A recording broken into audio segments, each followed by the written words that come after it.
Press the bell icon to never miss a video from testbook.com.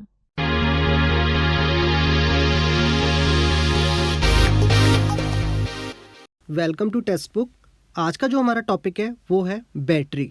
तो question number first देखते हैं, boost charge is given to. तो सबसे पहले देखते हैं बूस्ट चार्ज होता क्या है। मैं यहाँ पर दो टाइप के चार्जर एक्सप्लेन कर रहा हूँ। पहला है, फर्स्ट है फ्लोटिंग चार्जर और सेकंड है बूस्टिंग चार्जर। तो जो फ्लोटिंग चार्जर होते हैं वो लो वोल्टेज आउटपुट होता है, जो आउटपुट आता है वो लो वोल्टेज आता है। और जो बूस्टिंग चार्जर होते हैं उनका जो आउटपुट होता है वो हाई करंट में आपको आउटपुट मिलता है। देखो, फ्लोटिंग चार्जर हम कहाँ यूज़ करते हैं। फ्लोटिंग चार्जर में क्या प्रॉब्लम है, जैसे फॉर एग्जांपल एक आपके मोबाइल की बैटरी है 2000 mAh की, इसे आप फ्लोट चार्ज से चार्ज कर रहे हो, तो जब 80% तक ये चार्ज होगी तो 10 to 12 आवर लेगी। लेकिन बची हुई जो 20% बैटरी है वो कम से कम 20 आवर में वो चार्ज होगी, मतलब फुल चार्ज बची हुई जो 20% है वो 20 आवर में चार्ज होगी।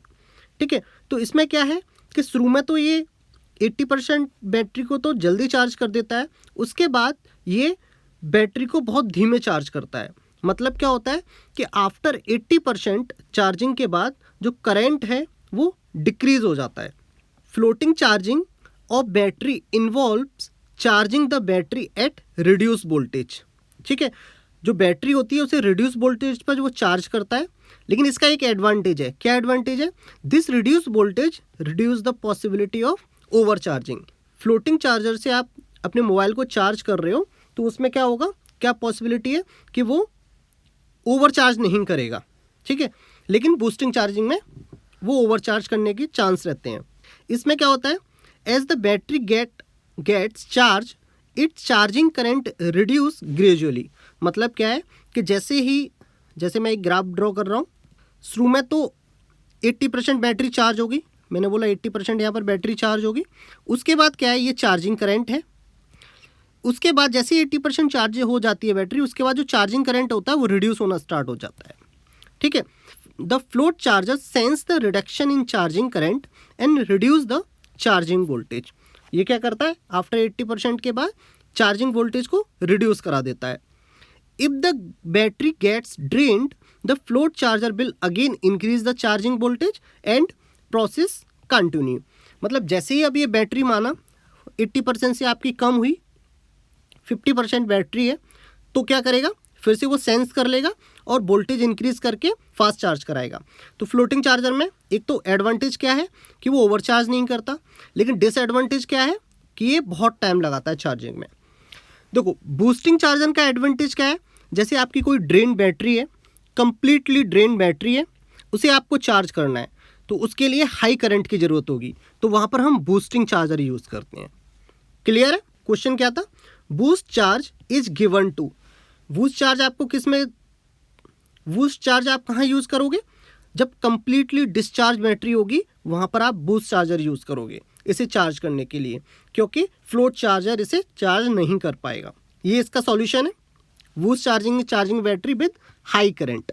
इंपॉर्टेंट पॉइंट है यहाँ पर। क्वेश्चन नंबर 2 देखते हैं, अ लिथियम आयन बैटरी।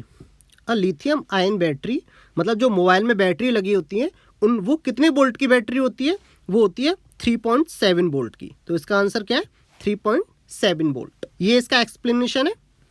ठीक है, तो कितना है, 4.2 volt full charge and 3.8 volt total discharge. Question number 3 important question है, the electrolyte used in the lead acid battery is. हम कौन सा इलेक्ट्रोलाइट यूज करते हैं लीड एसिड बैटरी में, तो वो यूज हम करते हैं डाइल्यूट सल्फ्यूरिक एसिड H2SO4। ठीक है, इसमें क्या होता है, जो कैथोड होता है वो लीड कंसिस्टिंग होता है, एंड जो एनोड होता है वो क्या है, लीड डाइऑक्साइड होता है। इलेक्ट्रोलाइट कौन सा यूज करते हैं, dilute sulphuric acid. Question number 4, what is the potential difference between A and B of the following circuit. आपको ये जो A और B जो पॉइंट है इसके बीच में आपको वोल्टेज बताना है। तो देखो, इसमें क्या है, ये जो 10 वोल्ट और ये 10 वोल्ट ये दोनों सीरीज में लगे हुए हैं। इसकी पोलरिटी देखते हैं, यहाँ पर प्लस है, यहाँ पर माइनस है, यहाँ पर प्लस है, यहाँ पर माइनस है।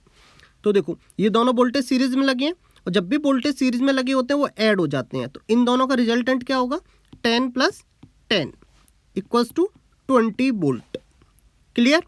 अब देखो ये 6 वोल्ट और ये 6 वोल्ट कैसे लगे हुए हैं? पैरेलल में लगे हुए हैं, और जब भी वोल्टेज पैरेलल में लगे होते हैं तो पैरेलल में वोल्टेज सेम रहता है। तो ये देखो ये 20 वोल्ट हो गया टोटल, और वो वोल्टेज सेम 6 वोल्ट पैरेलल में लगे हुए हैं तो वो सेम रहेंगे।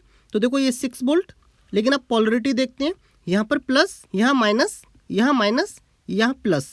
तो आप देखोगे इक्विवेलेंट वोल्टेज निकालोगे तो यहाँ से देखो ये पॉजिटिव है, ये आउटपुट में नेगेटिव है, यहाँ पर देखो आउटपुट में क्या है? पॉजिटिव। तो टोटल रिजल्टेंट वोल्टेज कितना हो जाएगा? वो होगा 14 वोल्ट। तो क्या आंसर है इसका? ऑप्शन 3। टोटल वोल्टेज अक्रॉस ए और बी के बीच में कितना वोल्टेज है? वो है 14 वोल्ट। क्वेश्चन नंबर 5 देखते हैं। 5 सेल्स या battery each with an EMF 2 volt and internal resistance 0.5 ohm are connected in series, the resultant battery will be. तो देखो क्या है इसमें, 5 बैटरी सीरीज में लगी हुई हैं, देखो 2 वोल्ट, 1 2 3 4 5, और इनका जो इंटरनल रेजिस्टेंस है वो है 0.5 ओम। तो देखो सबका 0.5 ओम 5 टाइम आएगा। तो पूछा है कि टोटल वोल्टेज और इंटरनल रेजिस्टेंस क्या है। तो देखो टोटल वोल्टेज कितना हो जाएगा? जब भी सीरीज में वोल्टेज लगा होता है तो ऐड हो जाता है। तो 2 volt, 2 volt, 4 volt, 6 volt, 8 volt और 10 वोल्ट। तो टोटल सीरीज में कितना वोल्टेज है? 10 वोल्ट। और रेजिस्टेंस कितना है? सीरीज में रेजिस्टेंस हमेशा ऐड होता है। तो देखो 0.5 ओम, 0.5 ओम 1 ओम, 1.5 ओम 2 ओम, 2.5 ओम। टोटल कितना रेजिस्टेंस हो गया? 2.5 ओम। और टोटल वोल्टेज 10 वोल्ट। तो इसका आंसर क्या होगा? 10 volt, 2.5 ohm resistance, option 2। Thank you for watching this video.